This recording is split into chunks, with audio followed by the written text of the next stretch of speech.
Hello, and welcome to another Von Carmen lecture series, Rising Tides. I am Nikki Wyrick from JPL's Office of Communications and Education. Tonight, as we approach the one-year anniversary of NASA's Earth flagship mission, Sentinel-6 Michael Freilich, we will take a look at how we study our oceans, our planet, and what is coming next. Joining us as co-host fielding your questions this evening is Earth Public Outreach Specialist, Jocelyn Argueta. Hi, Jocelyn. Hey, Nikki. Great to be here tonight. And I want to take a moment to just remind all of our viewers that this is your space program and we want you to be involved in the conversation tonight. So, from wherever you're watching this, feel free to add your questions to the chat. Our amazing social media team is going to get those questions to us and we'll try to get through as many as we can. And if for whatever reason you don't see the chat, just hit refresh and it should come right up. Awesome. Thank you, Jocelyn. We're so glad to have you with us this evening, fielding all those wonderful questions. Just a reminder to all of you watching this evening, if we do run into any technical difficulties, we do ask that you stick with us as we get these sorted out. Now, our speaker this evening, Dr. Josh Willis, is the lead NASA scientist for the JASON and Sentinel-6 satellites, which measure sea level from space. He is also the lead scientist for NASA's recent airborne mission, Oceans Melting Greenland, or OMG. Josh will discuss these missions and how understanding and predicting sea level rise is one of the most urgent problems in climate science today. Hi, Josh. How are you doing tonight? Hi, so good to be here. Thank you. We are so happy to have you, and I'm going to turn it over to you because you've got a lot of great information to share with us tonight. Fantastic. Well, thank you so much. And I just want to say before we start, if you're watching this live, it's Veterans Day, and I'd like to take a moment, if you're a veteran, whether you're watching live or not, to thank you for your service. So let's get started. Why am I here?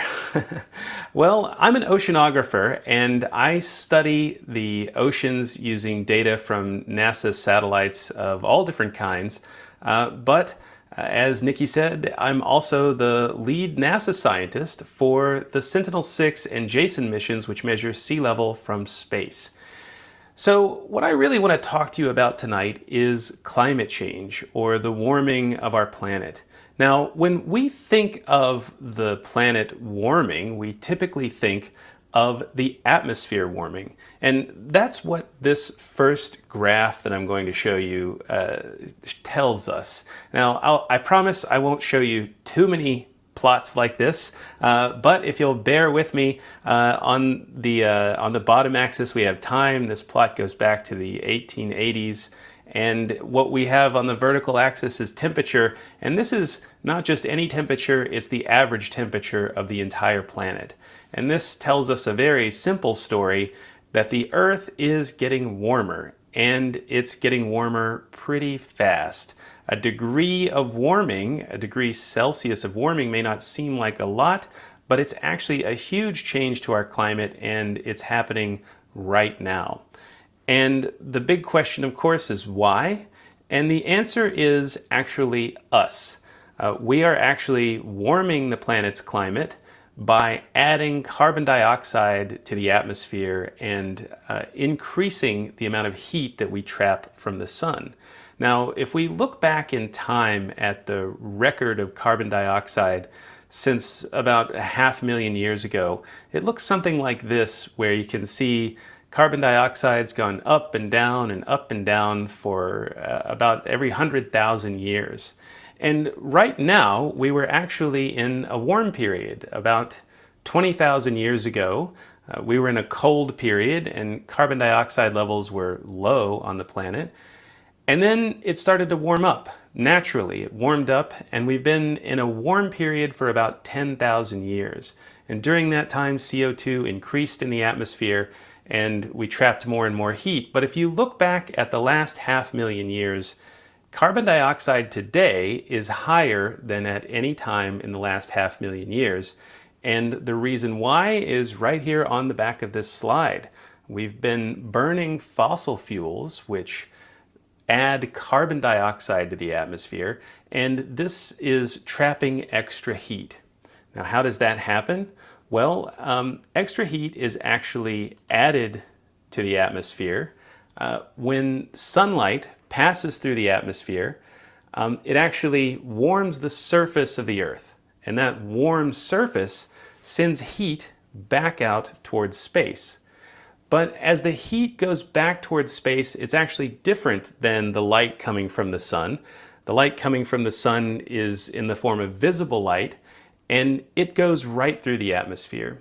But the energy that heads back out towards space gets stuck, and the amount that gets stuck depends on how much carbon dioxide there is in the atmosphere. So if we trap this extra heat in the atmosphere, if we add carbon dioxide to the atmosphere, we trap the extra heat and keep it from leaving back out towards space. So what happens to the heat? Now, I said at the beginning, I'm an oceanographer, so you probably have a hint, but you may not realize just how big an influence the ocean is on our planet's climate. And this chart is a stark reminder of just how important the oceans are for understanding what's happening to our planet. Over 90% of the extra heat that we're trapping with the greenhouse gases is warming the oceans. Now, the very first graph that I showed you showed that the atmosphere is warming up. But in fact, the real action, the real place where most of global warming is occurring is in the oceans. And you can think of the atmosphere as sort of like a piece of aluminum foil wrapped around a potato in the oven. If you reach into an oven that's 350 degrees and you grab a piece of aluminum foil, it actually won't burn you if it's all by itself, because the aluminum foil can't carry that much heat. But if you wrap it around a hot potato, then you're in big trouble. And the oceans are sort of like the world's heat potato. They trap over 90% of this heat, and they can absorb heat very quickly and very efficiently. So really, when we think about global warming, we should be thinking about ocean warming, because that's where most of it is happening. Now, as the planet warms, we see effects all over the world. The oceans are warming, the air is warming, and as this happens, we can see that ice around the planet is actually melting as well. And if you look at the black and white picture here, this is a picture of an Alaskan glacier taken in 1941. And you can see the ice running through this canyon as it snakes around between mountains. But in 2004, someone went back to the exact same spot and took the exact same photograph, and you can see that the ice has now retreated far into the canyon, many miles into the canyon. And this is something that's actually happening all over the planet. Over 90% of all the glaciers in the world are retreating and getting smaller as the climate warms. And as that happens, it actually raises sea levels around the planet as well, because the ice that's lost from the glaciers runs off into the oceans and adds that extra water to the ocean level, raising sea levels everywhere. Now, we know that sea levels are rising for some really interesting reasons. And one of my favorite plots, one of my favorite graphs, I told you I wouldn't show you too many graphs, but I'm going to show you a couple more. But one of my favorite, most interesting records is this record of sea level change from North Carolina along the coast, collected in a salt marsh. And this is one of my colleagues who went out and they drill holes through this salt marsh and dig up the mud, and it gives them a record back in time of how high sea level was along the North Carolina coast. And if you look back at the record, you can actually see that from the year 0 to about 1000, sea levels really were not changing in the Atlantic Ocean. They were very stable, and that's because we had reached a warm climate and sea levels had stopped rising after the end of the last ice age, and they were really very stable. And then about 1000 AD, we entered what was called the medieval warm period. And this was a period where there was a little bit of warming and there's a little bit of sea level rise you can see right here. After that, in about 1500, there was the Little Ice Age where there was a small amount of cooling, so maybe sea levels fell just a little bit. But what really leaps out in this record is the beginning of the Industrial Revolution. In the 1850s or so, we began adding a lot of carbon dioxide to the atmosphere. We began heating up the planet, as you saw in the very first slide, and sea levels began to take off and rocket upward. And the salt marshes, which are shown there in the red curve, actually tell the same story as the tide gauge, which goes back over 100 years nearby in this location. And they both show that sea levels were rising very quickly after the Industrial Revolution began. So what's happening to our oceans is something that hasn't happened in thousands of years. And it's a reminder of just how big an impact we're having on the climate. Now, of course, I've talked a lot about climate change, but where is NASA in all this? Well, NASA actually flies satellites that measure sea level directly. And this is the Sentinel-6 satellite. It works in a very simple way. It bounces a radar off of the ocean and measures how long it takes to go down and come back up. This tells the satellite how far away the water is, and then using positioning systems like GPS and a couple of others, we can tell where the satellite is. So if we know where the satellite is and how far away the water is, we can say how high the water is, how high sea levels are everywhere in the world once every 10 days. And this gives us a really powerful tool for measuring sea level rise, and one that we've actually been using for almost 30 years now. But as we heard at the very beginning of the program, our latest sea level mission, Sentinel-6 Michael Freilich, was launched on November 21st, 2020. And this is actually the most accurate mission to date to measure global sea levels. It'll give us all kinds of really fascinating information, but one of the most important things is it's the satellite so nice we built it twice. In fact, there's two Sentinel-6 satellites. The Sentinel-6 Michael Freilich was launched last year, and in 2025, an exact copy of the satellite will launch and replace the Sentinel-6 Michael Freilich satellite. So each one will last 5 years, giving us a 10-year extension to our record of sea level rise, which goes back to the early 1990s. Now, the launch of Michael Freilich was kind of exciting because it launched on a rocket that went up, but the rocket actually came back down and it landed on the same launch pad it took off from. I was there and it was kind of an exciting day because when the rocket came back down, it's going faster than the speed of sound, so it creates a sonic boom, and I happened to get a little video of it where you can hear the sonic boom. So if you're listening to this really loud, you may want to turn your volume down a little bit. Here we go. Check out this video.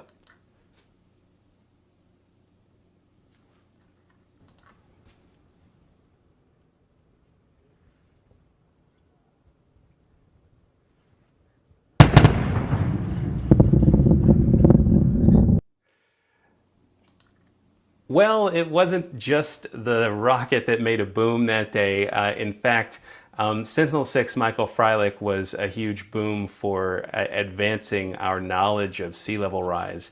And the fact that it launched successfully was incredibly satisfying. And in fact, we've gotten the very first data back from it, was released in June publicly. This image shows the height of the oceans in the Pacific and a little bit in the Atlantic. Red is higher than average by about 10 or 20 centimeters, and blue and green are a little bit lower than average sea level. But what you can notice is actually most of the globe is pretty red. That's because sea levels have been rising now for about 30 years. And I mentioned that Michael Freilich, the Sentinel-6 Michael Freilich satellite, was part of a set of missions that go back to the early 1990s. And this slide gives us a sense of just how lucky we are in the oceanographic community and the climate community to have had a series of satellites that go all the way back to 1992, which starting with Topex Poseidon, which is actually the satellite that got me my PhD. That satellite and its successor, Jason-1, Jason-2, and now Jason-3 have overlapped from one after the next, going all the way back to 1992. And that overlap's incredibly important because it gives us a continuous record of how sea level's changing that is incredibly accurate. In fact, it is so accurate that we can measure the rise of the oceans with an accuracy of just about half a centimeter, that's about a quarter of an inch, once every 10 days.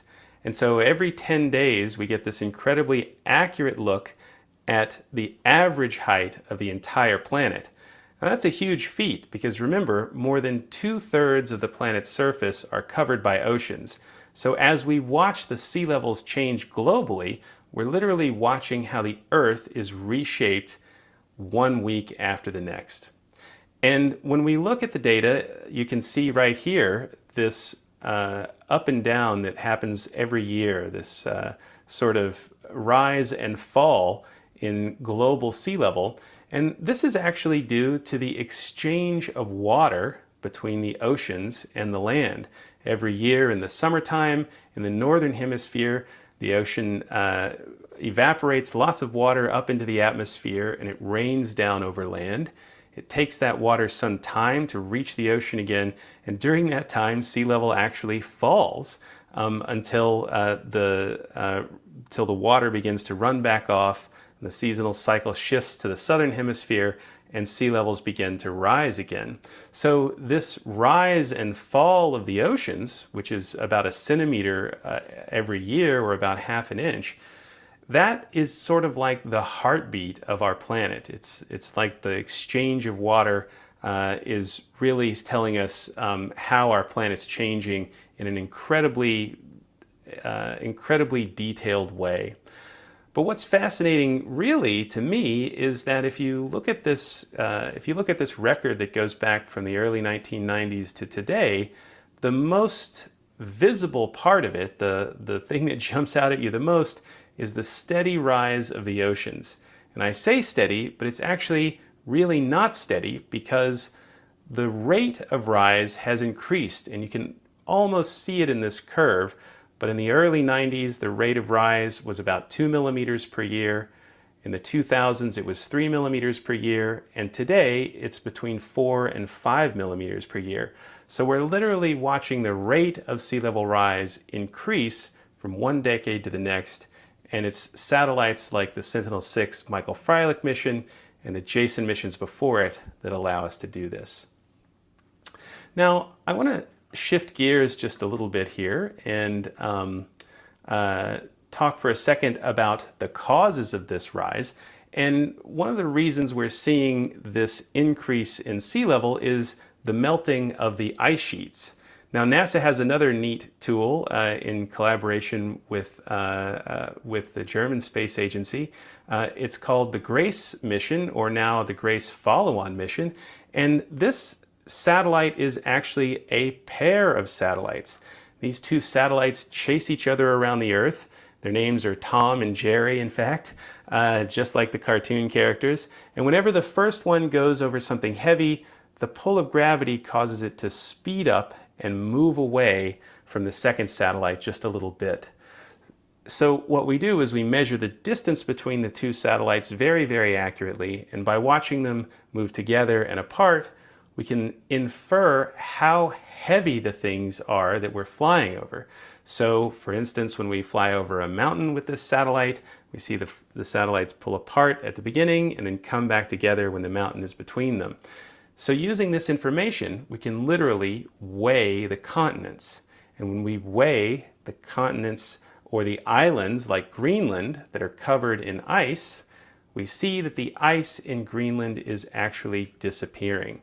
Now, this animation shows the ice beginning to disappear, and you'll see the red start to appear around the edges of Greenland.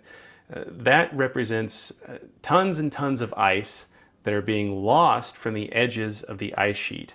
And during the last 15 or so years, Greenland has lost 5 trillion tons of ice, and that's enough to raise sea levels by more than a centimeter, almost 3/4 of an inch. So this rise that we're seeing in the oceans is directly driven by the loss of ice in the great ice sheets like Greenland. Now, before we get too deep into Greenland, I'm going to shift gears again, and we're going to talk a little bit about a mission that I helped propose about in 2014, many, many years ago, called Oceans Melting Greenland, or OMG for short. And I'll show you just a quick little video to give you an introduction to what that mission's all about.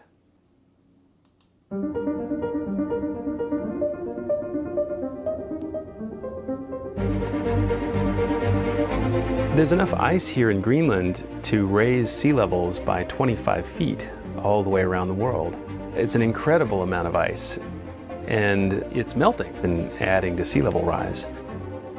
For Oceans Melting Greenland, what we really want to do is measure the oceans, measure the ice, and watch them change together year on year, and try and answer the question, how much are the oceans melting away the ice, as opposed to the air, which is what most people have studied so far.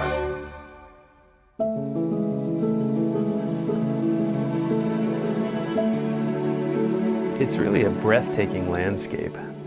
These giant mountains and canyons are all along the coast. When you look out the window, you really get a sense of just how huge these glaciers are, these gigantic rivers of ice that are draining the ice out of Greenland into the ocean. And then they reach the ocean and it gets all broken and craggy and big chunks fall off. It's incredibly dramatic. Kulisuk is just a tiny little town in southeast Greenland, and we've been launching probes out of here for the past 4 or 5 days. It's already been a fantastic year for OMG measuring the oceans.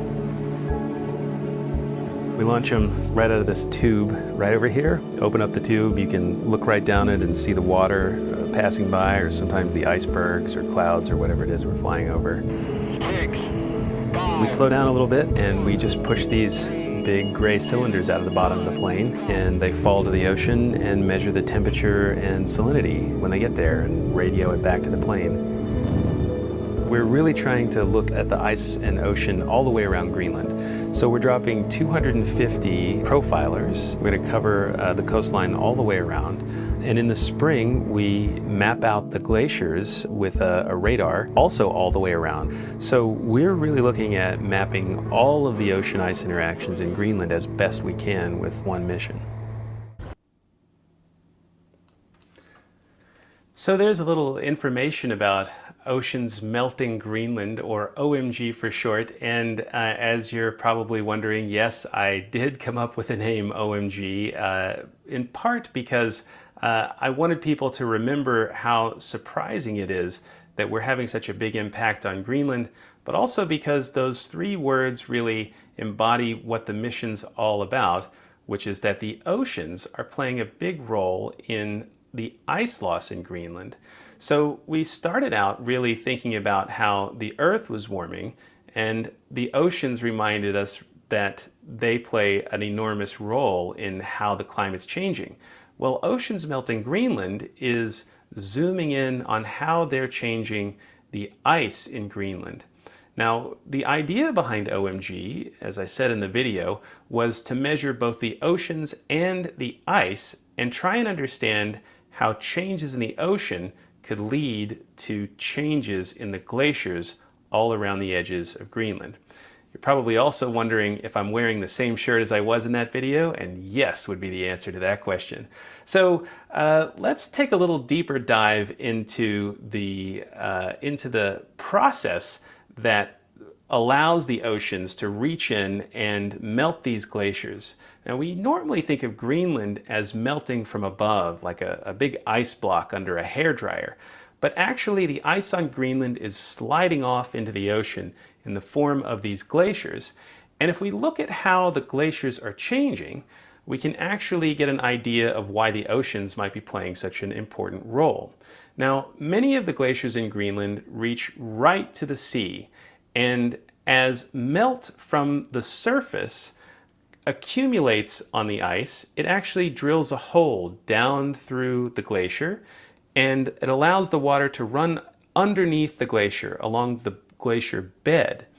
This meltwater, when it reaches the ocean, it's actually very fresh, which means it's much lighter than normal seawater. So this fresh water begins to rise up the face of the glacier. And as it does, it runs into a very interesting situation because the water around Greenland is warm down deep. It's warm in the deep parts because that water is salty and from the Atlantic Ocean. Now, as the water rises up the face of the glacier, it actually eats away at the bottom and eventually breaks off a chunk of the glacier in a process called calving. And as calving increases, then the glacier can actually retreat, and if it retreats, it speeds up, dumping more and more ice into the ocean more quickly and driving sea levels higher and higher. So the ocean temperature, the water that's actually reaching up towards the glacier and warming it, is actually really important for the speed at which the glaciers calve off and the rate at which they speed up and dump ice into the oceans. So that's sort of how the oceans can affect Greenland. And for Oceans Melting Greenland, this was an airborne mission. So we used airplanes to try and understand these two questions. And we flew the airplanes around for 2 different surveys each year for 4 or 6 years in the case of the ocean. For the ocean part of the survey, we dropped those cylinders out of the airplane. They fall to the water and actually split into 2 parts. One part stays at the surface and radios the data back to the plane, and the other part falls down connected by a very thin wire and measures the temperature and the saltiness as it goes. The ice survey looked at how the ice edge changed with a radar. So when we looked at these things together, we tried to understand how changes in the ocean could lead to changes in the ice, and our records really showed us that the oceans are playing a huge role in how quickly the ice retreats. Now, one of the things we saw were really beautiful scenes like this one, which show the ice edge with a large plume. This is what the plumes actually look like in real life when they reach all the way to the surface. We flew past this plume and dropped the sensor into it, measuring it all the way down to the seafloor. It was a very exciting day. Now, these plumes, as you can imagine, are important places for us to measure. And this year, when we were in Greenland in August, in September, we found a single plume on a very big glacier in East Greenland. And this picture on this picture here with the blue plume pointed out, the plume pointed out in blue, is actually a satellite image that I saw the day before we got in the airplane and flew all the way across the ice sheet. And we did this just on the basis of this picture, because in that tiny plume, we realized that there would be water coming up and reaching the surface, and it was an opportunity to measure the oceans right next to the glacier edge. When we got there, what we saw was here, where you can see this huge open area of water, which is about 300 feet across in diameter, right next to the ice edge, which is a couple 100 feet tall. So it was an incredibly beautiful thing to see, but one that we were actually able to measure because we were able to use satellite images like this one and get from one place to the other across the ice sheet with our really cool looking airplane, which was a DC-3. Now, we also got to fly around and see neat things like icebergs. which you can see here in this flyby. You'll notice as the wingtip goes by, the iceberg is actually higher than our wingtip. So some of these things are really enormous, and it's a reminder of just how much ice is coming off of the ice sheet, which is important for sea level rise. Now, in the first couple years of OMG, we actually measured one of its biggest glaciers and found that this glacier was actually growing. This was a big surprise because Greenland's fastest moving glacier, called Jakobshavn, had actually been in retreat for about 20 years. Now, Jakobshavn is on the western coast of Greenland, and it's next to a huge bay right here.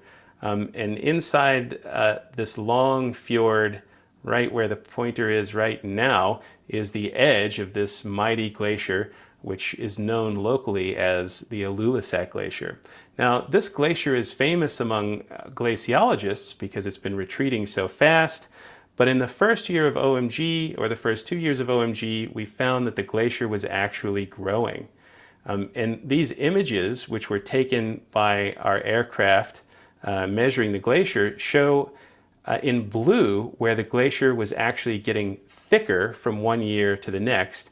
And this happened from 2016 to 2017, 2017 to 2018, and 2018 to 2019. So why was it getting thicker? Well, it turned out the answer, much like all the answers to the questions in this talk, was the oceans. When we looked at the oceans nearby in this bay, in Disco Bay, we found that the oceans had cooled down after decades of being, almost 2 decades of being warm. The waters in front of this glacier actually cooled off. And when they cooled, as part of a natural cycle in the Atlantic Ocean, the glacier began to grow again. So OMG essentially proved its major hypothesis, which was that the oceans are playing a huge part in controlling how fast the glaciers are retreating. Because when we saw this particular glacier react so strongly to the oceans, we knew without a doubt they were playing a big role in Greenland's ice loss. Now, if you'd like to learn more about OMG, you can check out the OMG webpage at omg.jpl.nasa.gov. You can see yet another picture of me wearing this red shirt and watch all the fun videos that I showed so far. Now, before I wrap up, I want to talk about one last thing, which is the future of these kinds of missions to study sea level. And at NASA and in collaboration with the French Space Agency, CNES, and also with the Canadians and the British, we're hoping to launch in 2022, late 2022, the next revolution in sea level measuring missions from space. This is called SWOT, which stands for Surface Water and Ocean Topography. And essentially what it will do is look down and measure sea level, but instead of measuring it in one small spot and taking 10 days to fly around the world and cover pretty much the entire oceans, SWOT will measure an entire swath of the ocean all at once as it flies by. And this will sweep out a much finer look at the oceans. You can think of it as sort of like turning in your old standard definition TV and getting a high definition TV, or maybe even a 4K TV. SWOT will allow us to see very small structures in the ocean, allow us to see sea level as it changes right up next to the coastline, and really be a powerful tool for measuring how the oceans are changing their shape over time. It's exciting too because it will also allow hydrologists, folks who study water on land, a much broader look at lakes and rivers all around the world. So it's a really exciting mission coming down the pipeline. It'll launch in 2022, and we're all really excited about it.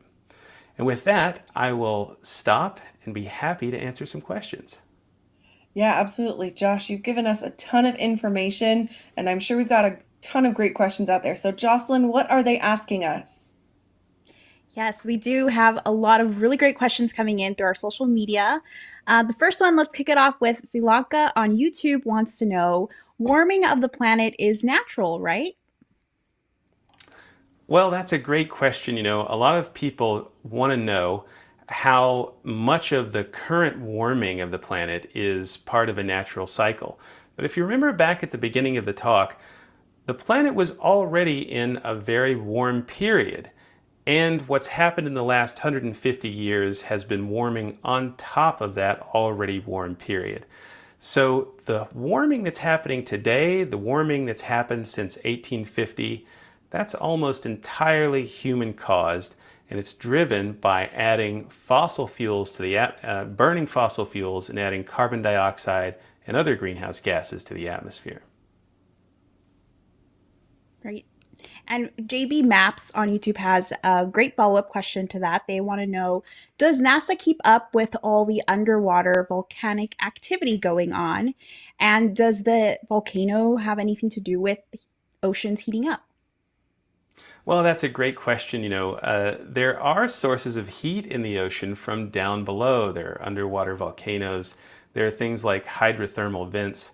But when you compare the amount of heat that comes out of all of those volcanoes and vents all around the world, with the heat that we get from the sun every day, it's really, really tiny, way too small to be a major impact on today's warming. So, do we track every volcano from space? We don't track every volcano from space, but we do know about how many there are and about how much heat is coming up. And we're pretty sure that it's way too small to be a major cause of today's warming. Not to mention that if you look at the planet, it's warming from the top down and not the bottom up. Interesting. And now switching gears to a little bit about your time out in Greenland with OMG, DT on YouTube wants to know, what kind of aircraft does the team fly with? Oh, that's a great question.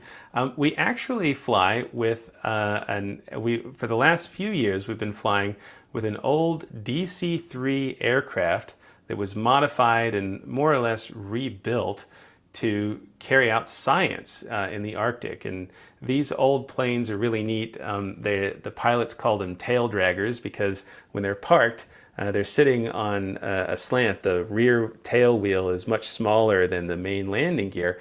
And so when you take off, you're already tilted up, and then the tail comes up like this and you take off. And when you land, the opposite happens. The main wheels come down and then the rear wheel goes down. So you tilt back up almost like you're taking off again. But they're really, really neat planes and fantastic tools for science. And OMG benefited enormously from being able to use them. Amazing. And I know that you get a lot of great data from up there. Mike on Facebook wants to know, how much uncertainty is in the measurements, plus or minus, what's a rough estimate? Well, of course, with any measurement, the uncertainty depends on what it is you're trying to measure. So when we're talking about things like global sea level rise, for example, every 10 days we get an estimate of the average height of the oceans with an error bar and uncertainty of about half a centimeter or a few millimeters. Now, we get many of these per year, so if we average together a year of data, we can really say how high the oceans are from one year to the next with an accuracy of just a millimeter or so. And that's what allows us to see the rise and fall of the oceans that I talked about with the exchange of water between ocean and land, like the heartbeat of the planet. But it's also what allows us to see the increasing sea levels caused by the warming of the planet with really a fantastic accuracy. Interesting. Dan Cooper on YouTube is asking, don't the oceans absorb most of the carbon dioxide as well? That is a really great question. The oceans absorb a lot of the carbon dioxide. It's between a quarter or a third, something like that, depending on how long a period you look at. But it's important to remember that the CO2 is not just staying in the atmosphere. A big chunk of it is being absorbed by the oceans.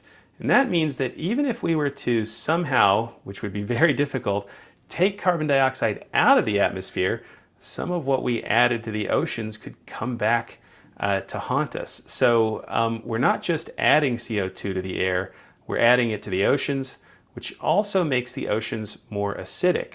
And this has a big impact on marine life and marine ecosystems, and one that we're really just beginning to understand. You've given us so much great information about sea level rise and how it's happening. And looking to the future, TKO Scarloves on YouTube wants to know, what do you think will happen to the future at this rate with sea levels rising?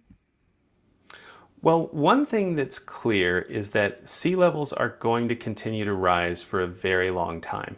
The warming that we've already caused is going to continue to raise sea levels at a slow rate for up to thousands of years from now. So we're looking at continued rise, but the question really is, how much rise do we want to allow? And some scenarios are feasible where we could have many feet of sea level rise in the next 50 or even more in the next 100 years. And if we allow that to happen, it would really be devastating to millions and millions of people along the coast. In fact, every centimeter, or about a half an inch, of sea level rise affects another 3 million people worldwide, with increased frequency of flooding, erosion of coastlines, and damage to infrastructure. So it's really a creeping problem, and one that's not going to go away anytime soon. Well, Josh, thank you for answering those wonderful questions and for sharing this very important information for us. Unfortunately, that is all the time we have for tonight. I want to thank you, Josh, as our speaker, Dr. Josh Willis, for your insight and excitement tonight. I also want to take a moment to thank you, Jocelyn, for being our wonderful co-host, and for all the people behind the scenes who really make these talks possible. And finally, a big thank you to all of us who join us every month for these wonderful talks. Please remember, you can watch past Von Karman lectures on JPL's website or YouTube channel. As this is the final lecture of 2021, we hope you have a happy and safe holiday season, and we will see you next year for our January talk, where we will continue this conversation with the Surface Water and Ocean Topography Mission, or SWOT. Thanks again for joining us this evening, and we'll see you in 2022.